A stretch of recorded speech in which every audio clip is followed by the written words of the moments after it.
ça que vous nous expliquez. Vous faites un état des lieux des pénuries qui ont déjà eu lieu ou qui sont encore en cours, des petits couacs, comme vous les appelez.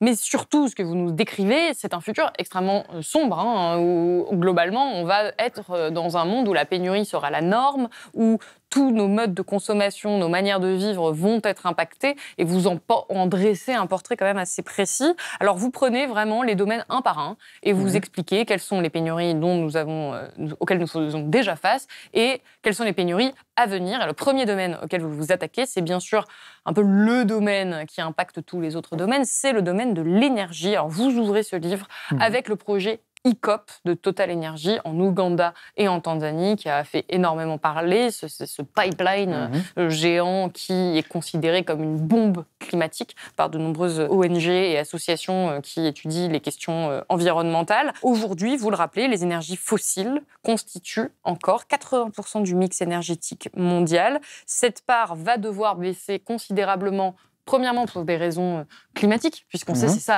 c'est le premier facteur de changement climatique, donc qui détruit les conditions d'habitabilité de la planète, mais aussi pour tout simplement, encore une fois, des raisons de pénurie, puisque nous n'aurons plus accès à ces énergies fossiles et nous ne sommes pas prêts à y faire face. C'est ça que vous nous expliquez.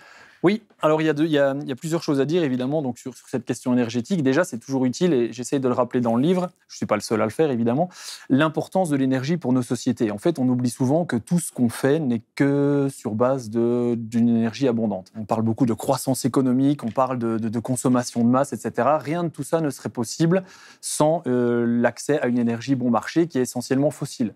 Donc, vous l'avez dit, on parle beaucoup de renouvelables, etc. Mais on oublie que 80% de notre mix énergétique mondial, et c'est quasiment le cas dans la plupart des pays, repose sur des énergies fossiles. Le pétrole en particulier, mais également aussi le charbon et le gaz. Et donc ces énergies, non seulement elles sont destructrices pour les équilibres climatiques, ça on commence à en entendre parler, mais il y a également aussi, ce qu'on entend beaucoup moins, ce qu'on évoque beaucoup moins dans les différents médias, des contraintes physiques et des contraintes géologiques qui vont imposer la sobriété ou la pénurie. Voilà. Alors il y a beaucoup de malentendus aussi sur ces questions de raréfaction des ressources. On entend souvent, on a toujours l'impression un jour il n'y aura plus de pétrole. Souvent on moque un petit peu les rapports du Club de Rome ou les différents rapports sur le pic pétrolier, mais c'est souvent en les interprétant de manière erronée parce que personne n'a jamais dit qu'il n'y aura plus de pétrole, qu'il n'y aura plus de gaz, qu'il n'y aura plus de charbon. C'est quelque chose qui n'arrivera pas de toute façon. Mais ce qui arrive, en particulier pour le pétrole, c'est que nous atteignons le pic de la production, c'est-à-dire le pic des réserves, des ressources qui sont accessibles. Et c'est vraiment ça qu'il faut comprendre. Ce n'est pas la fin d'un pétrole total, c'est la fin d'une certaine accessibilité, facilité d'accès à un pétrole. Et donc, les gisements qui restent maintenant sont les gisements les moins accessibles, ce qui implique que c'est des gisements qui vont être plus compliqués à extraire, ou dans lesquels le pétrole va être plus compliqué à extraire, ce qui implique des coûts environnementaux beaucoup plus importants, ce qui implique un coût financier beaucoup plus important, ce qui nécessite un prix du baril qui reste relativement élevé. On le voit maintenant, là pour l'instant, le prix du baril est relativement bas, mais ce qu'on entend par relativement bas, c'est quand même aux alentours de $80, ce qui, il y a quelques années, était quelque chose de considéré comme extrêmement élevé. Donc ce qui risque de se passer, c'est qu'on va voir progressivement que c'est la fin du pétrole abondant, avec des gisements, vous l'avez dit avec l'exemple de l'Ouganda, des gisements qui vont être, on va vraiment essayer d'aller chercher les petites miettes qui restent. Ça va impliquer des investissements de plus en plus importants pour des gisements de plus en plus petits. J'aime bien la métaphore empruntée à Jean-Marc Jancovici, qui compare ça à des chasses aux œufs de Pâques, où voilà, on a, au début de la chasse aux œufs de Pâques, on retrouve les œufs les moins cachés, les plus abondants, les plus gros, etc. Et donc ça, c'était les gisements de pétroliers du XXe siècle, on va dire, et ceux du XXIe siècle seront plus rares, plus petits, plus compliqués à aller chercher, et donc nécessiteront plus d'efforts. Ce que vous décrivez, c'est vraiment que de toute manière, nous allons subir des changements de vie profonds, des pénuries dans absolument toutes les dimensions de la société, et c'est vrai que c'est assez noir comme livre, mais vous qualifiez en tout cas ce constat de lucide. J'ai voulu commencer avec l'énergie parce que c'est avec ça que vous débutez votre livre. Vous qualifiez l'énergie comme n'étant pas un élément parmi d'autres dans l'équation économique, mais comme la condition sine qua non de toute activité humaine. Donc c'est pour ça que c'est vraiment un domaine qui est fondamental. Pour ceux qui veulent aller plus loin, évidemment, ils peuvent acheter votre livre et le lire. Mais vous évoquez un deuxième domaine qu'on aborde moins, dans le débat public et qui pourtant, à tort, qui pourtant effectivement semble être également au cœur de notre économie, c'est en ce qui concerne la matière. Alors je vais donner quelques chiffres que vous citez dans votre livre. Selon un rapport de l'ONU, 50 milliards de tonnes de sable gravier sont utilisés chaque année, dont environ 6 milliards directement prélevés au sein des fonds marins, avec des conséquences dramatiques pour la biodiversité et les ressources halieutiques. Alors pourquoi est-ce qu'on utilise autant de sable ? C'est vrai qu'on ne pense pas forcément au sable, encore une fois, dans notre vie de tous les jours. Eh bien, pour fabriquer du béton, qui est donc associé à du ciment, dont la production est passée de 200 millions de tonnes par an en 1950 à 4,4 milliards de tonnes en 2019. Donc là encore, on a une explosion de l'utilisation de la matière et seulement la totalité des minerais constituent des stocks limités par la géologie et ne sont pas renouvelables. Donc là encore, sur les minerais, sur le sable, on va faire face à des pénuries parce que la planète n'est pas infinie, on ne peut pas prélever à l'infini. Et en plus, pour prélever, on a besoin de pétrole. Donc là, c'est un peu le serpent qui se mord la queue dans cette histoire. Ce que vous expliquez, c'est qu'il va falloir également creuser de plus en plus profond et produire de plus en plus de déchets pour de moins en moins de minerais. Vous donnez ce chiffre. Les nouvelles mines de cuivre contiennent un minerai à 0,5% de concentration contre 3% dans les années 1930. C'est exactement la même logique avec le pétrole. C'est-à-dire que plus le temps avance, plus on a extrait de la matière, plus c'est compliqué d'aller chercher de la nouvelle matière. Pourquoi est-ce qu'on a besoin de minerais ? Pourquoi est-ce qu'on a besoin de matière dans notre vie de tous les jours ? Quelle place ça occupe dans notre économie ? Alors, au risque de me répéter, pour tout. C'est-à-dire que tout ce que nous avons, alors quand on parle, on pense aux minerais, quand on pense aux ressources minérales, aux métaux, etc. On pense évidemment aux grandes infrastructures, on pense aux véhicules, on pense à tout au secteur de la métallurgie, etc. Mais en fait, nous avons des minerais j'ai des minerais dans mes bijoux, on a des minerais dans son shampoing, on a des minerais dans sa peinture, on a des minerais dans absolument tout. Et donc, ces minerais sont dans leur totalité des ressources non renouvelables. Donc, il va y avoir un certain nombre de contraintes physiques, géologiques qui sont déjà, qui arrivent déjà pour l'instant. Et comme vous l'avez dit, vous avez rappelé la teneur dans la plupart des mines qui diminue, où on a de nouveau les premiers gisements, les gisements les plus concentrés qui ont été exploités les premiers. Et donc, maintenant, restent des gisements qui sont de moins en moins concentrés, de plus en plus compliqués. Et on a la même logique qu'avec l'énergie, c'est-à-dire des investissements qui vont être de plus en plus importants pour des quantités à extraire de plus en plus petites. De quel niveau de pénurie on parle là dans les prochaines années ? Il faut bien se rendre compte que depuis tout à l'heure, c'est vrai qu'on parle beaucoup de pénurie, c'est le titre du livre. Diminution des ressources. Voilà, en fait, c'est ça un petit peu le paradoxe, et c'est d'ailleurs ça, c'est la raison pour laquelle beaucoup de gens, et moi y compris, ont du mal à imaginer cela. C'est parce qu'on a le système tient jusqu'à maintenant. On peut dire, alors je parle vraiment pour les pays occidentaux, on va dire les pays riches, parce que la pénurie dans de nombreux pays, c'est déjà une réalité depuis longtemps, mais grosso modo, le système est assez résilient, et donc on pourrait se dire, mais en fait, voilà, malgré l'épisode Covid, malgré les guerres en Ukraine, etc., le système tient bon, et on n'a pas vraiment assisté à des pénuries durables de biens. On a certes des retards d'approvisionnement, on le constate quand même de plus en plus, et donc on a peut-être la fausse idée de se dire, il n'y a pas trop de soucis. Mais encore une fois, ce qui est important, c'est de voir les choses dans un temps long et dans des perspectives qui sont durables, notamment en tenant compte de nouveau de tout.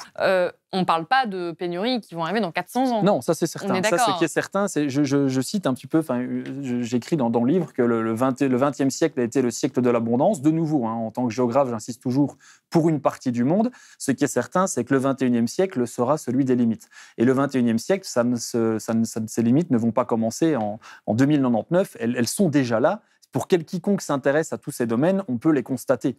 Et donc, en fait, toutes ces limites ne peuvent que s'accentuer. Et je voulais juste terminer sur un dernier point. Ce chapitre aussi, ces 2 chapitres sur l'énergie et sur les minerais, ils visent aussi également à lever un peu le voile sur cette prétendue immatérialité de nos sociétés. Nos sociétés riches seraient des sociétés post-industrielles où tout le monde travaille dans les bureaux, les industries n'existent plus. Et en fait, toute cette société post-industrielle repose in fine sur des réalités physiques, notamment le fameux numérique repose sur des câbles sous-marins, sur l'extraction de minerais pour fabriquer des appareils, etc. etc. Et plus nous allons aller dans ce sens-là, plus l'extraction va devoir se poursuivre. Et vous arrivez à un chapitre sur lequel j'aimerais qu'on s'attarde, qui est le chapitre que vous intitulez « La conteneurisation du monde, c'est-à-dire que les produits que nous consommons parcourent de plus en plus de chemins. Et donc, lorsqu'il y a des ruptures dans les chaînes d'approvisionnement, ça touche de plus en plus de monde, c'est de plus en plus compliqué. Est-ce que vous pouvez revenir un petit peu sur ce concept de conteneurisation du monde? Quel rapport avec les pénuries? Et comment est-ce que ça impacte, là encore, notre vie quotidienne? Ou comment est-ce que ça va l'impacter dans les mois, les années qui arrivent? Alors, les 2 premiers chapitres, donc l'énergie et la matière première, on se basait essentiellement d'abord donc, sur la production, les débuts de la chaîne. Mais comme vous l'avez rappelé, tout ce qu'on consomme, ça nécessite différents maillons. Et souvent, ces biens sont mondialisés, donc proviennent de plusieurs, des 4 coins du monde. Ils sont souvent distants de plusieurs dizaines de milliers de kilomètres. Et en fait, donc, ça veut dire que tout notre système repose sur un mot qui est assez à la mode ces derniers temps, qui est la logistique. Et donc, qui consiste en gros à faire acheminer les différentes matières, les différents biens entre les différents lieux de production, les usines, les lieux de consommation, les supermarchés, etc. Et ça, c'est quelque chose qui est rarement évoqué, en fait, si ce n'est quand on a des événements majeurs. C'est un système qui est basé sur la fluidité en permanence. Et donc, on en parle uniquement quand il y a un potentiel blocage. On a parlé du blocage dans le canal de Suez. On peut parler des tensions dans la mer Rouge pour l'instant. Le Covid, évidemment, a été assez important. Et pourtant, c'est quelque chose d'assez important parce que plus on multiplie les maillons, plus on multiplie la distance entre les différents éléments, plus le risque de blocage peut survenir. Et notamment, ce système, on appelle ça aussi un système en flux tendu, c'est-à-dire, en gros, on a progressivement supprimé les stocks qui coûtaient de plus en plus cher par des flux permanents. Et ça, c'est une logique qu'on voit dans les usines, qu'on voit dans les hôpitaux, qu'on voit chez nous, chez soi en général. C'est-à-dire qu'en gros, c'est beaucoup plus simple d'aller au supermarché quasiment tous les jours ou plusieurs fois par semaine plutôt que de stocker des choses parce que, de nouveau, ça nécessite de l'espace, ça coûte cher, etc. Donc, on est tombé un petit peu dans cette logique d'approvisionnement permanent qui est relativement efficace quand tout fonctionne bien. On le voit depuis maintenant 20, 30, 40 ans. Nous, je veux dire, on est plus ou moins, je pense qu'on est de la même génération. On n'a jamais vraiment, on a un niveau de vie qui est ultra confortable. Donc, il faut aussi souligner les points positifs. Le problème, c'est que ce système ne marche que quand il n'y a pas de perturbation. Et de nouveau, on a de plus en plus de... Et puis qui se fait au détriment d'une partie de la population. Évidemment. Donc ce livre est très occidentalo-centré pour une raison évidente, c'est que je parle de ce que je connais. Donc ça, évidemment, je le rappelle plusieurs fois dans le livre, tout ce que j'explique de système de consommation, etc., c'est quelque chose qui est basé sur mon vécu personnel et donc le vécu, on va dire, d'une majorité des gens. Surtout auquel nous, on peut s'identifier. Voilà. Et donc, quand on parle de pénurie, on ne parle pas de pénurie au bout du monde, on parle de pénurie clairement, donc, là, en l'occurrence, au public francophone en France. Clairement, si on va dans des bidonvilles de Nairobi, je veux dire, le contexte est complètement différent et ces pénuries, ils l'expérimentent depuis très longtemps. Mais pour revenir à ces fameuses chaînes d'approvisionnement, ce qui est inquiétant, c'est qu'on voit maintenant de plus en plus de signes qui remettent en cause cet approvisionnement et cette fluidité. Alors, qu'est-ce qu'on a comme signe, alors comme potentiel blocage? On a évidemment des choses qui sont liées au climat. On a par exemple pour l'instant un assèchement du canal de Panama. Et donc qui provoque des embouteillages de porte-conteneurs de chaque côté parce que pour faire traverser les bateaux, les écluses ont besoin de plusieurs millions de litres d'eau. Ce canal est alimenté par 2 lacs qui sont en train de s'assécher sous l'effet du changement climatique, sous l'effet de sécheresse successive qui perturbent cet approvisionnement. On a eu ça il y a dans les dernières années, notamment avec une baisse du niveau de nombreux fleuves européens, à commencer par le Rhin, qui sont des artères commerciales et qui, du coup, limitent ce transport de marchandises. On peut avoir des perturbations de type géopolitique. On le voit maintenant avec ce qui se passe en mer Rouge, où de nombreuses compagnies maritimes exigent de leurs bateaux de contourner l'Afrique avec 10-12 jours de trajet supplémentaires pour éviter les potentielles attaques. À quoi doit-on s'attendre en termes de pénurie alimentaire dans les années à venir en France ? Alors de nouveau, le but ici n'est pas d'être catastrophique et de dire que demain nous risquons des famines ou quoi. J'avoue que j'en sais rien, c'est pas l'idée. Mais encore une fois, l'idée est de mettre en lien, comme vous venez de le dire, les interdépendances et les vulnérabilités de notre système agroalimentaire. Et on a tendance un petit peu à l'oublier parce que nous, depuis 20, 30, 40, 50, 60 ans, grosso modo, on n'a plus faim. On ne sait plus c'est quoi d'avoir faim. Encore une fois, à part on a accès à tout. Petite minorité. Et on a accès à tout. Nos supermarchés sont remplis. Et de nouveau, on ne se pose jamais la question sur qu'est-ce qui a rendu possible cette abondance, avec quels travailleurs, quelles conséquences environnementales environnementale, sociale, d'où ça vient, est-ce que c'est quelque chose qui est durable, etc.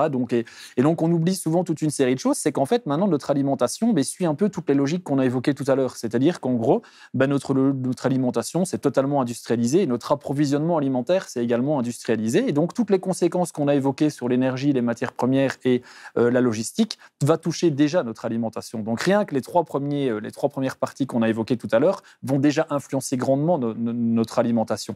Et on l'a déjà vu, par exemple, avec les craintes suite à la guerre en Ukraine, qui n'ont pas donné lieu à des pénuries durables, mais en tout cas qui, de nouveau, mettent en évidence la vulnérabilité de notre approvisionnement, puisqu'on sait que l'Ukraine et la Russie sont deux gros producteurs de céréales.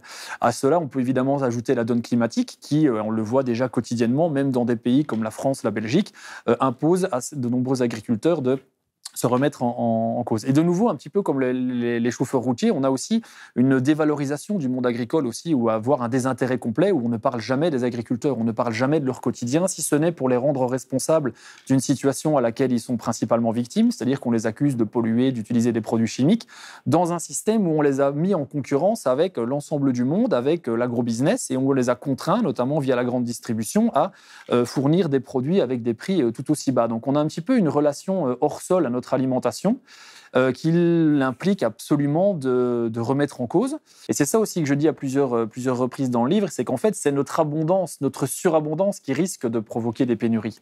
Et donc, c'est pour ça aussi que ce livre, c'est pas non plus un appel à la fin du monde, c'est simplement essayer d'évoquer que soit nous allons nous limiter nous-mêmes, ce qui implique de transformer notre système agricole et notre système alimentaire également. On a parlé de manger moins de viande, c'est clair, ça va être une réalité, on va devoir manger moins de viande parce que, de nouveau, la viande nécessite des pressions sur les terres beaucoup plus importantes, des pressions sur l'eau beaucoup plus importantes, dans un contexte où, en fait, on a toutes ces choses viennent à manquer. Donc, ces pénuries, pour l'instant, de nouveau, elles ne se sont pas encore matérialisées, elles peuvent toucher de différentes choses. On oublie aussi souvent que de nombreux engrais sont à base de minerais, qui, de nouveau, comme le phosphate, qui sont aussi relativement limités, essentiellement concentrés dans un certain nombre de pays. Donc, bref, de nouveau, c'est au risque de me répéter, mais on voit à travers notre système agroalimentaire une interconnexion de petits soucis climatiques, géologiques, sociopolitiques, géopolitiques, etc., qui risquent de remettre en cause tout ça. Et donc, c'est ça aussi que j'essaie un petit peu d'avancer dans ce débat, c'est d'essayer d'amener justement une approche pluridisciplinaire des choses pour montrer qu'en gros, les changements ne pourront être que profonds et pas simplement à la marge. Quand on essaye de résoudre un problème à la marge, au mieux, ça ne résout que ce problème-là. Au pire, ça en entretient d'autres et ça nous précipite encore plus dans des problèmes. Donc, on va devoir nécessairement qu'on s'impose une certaine sobriété, entendue comme une certaine réduction volontaire de notre consommation et de poser, du coup, en fait, la question de l'utilité sociale de tout ce qu'on consomme, que ce soit au niveau de l'alimentation, au niveau de l'énergie, au niveau des biens, etc., etc.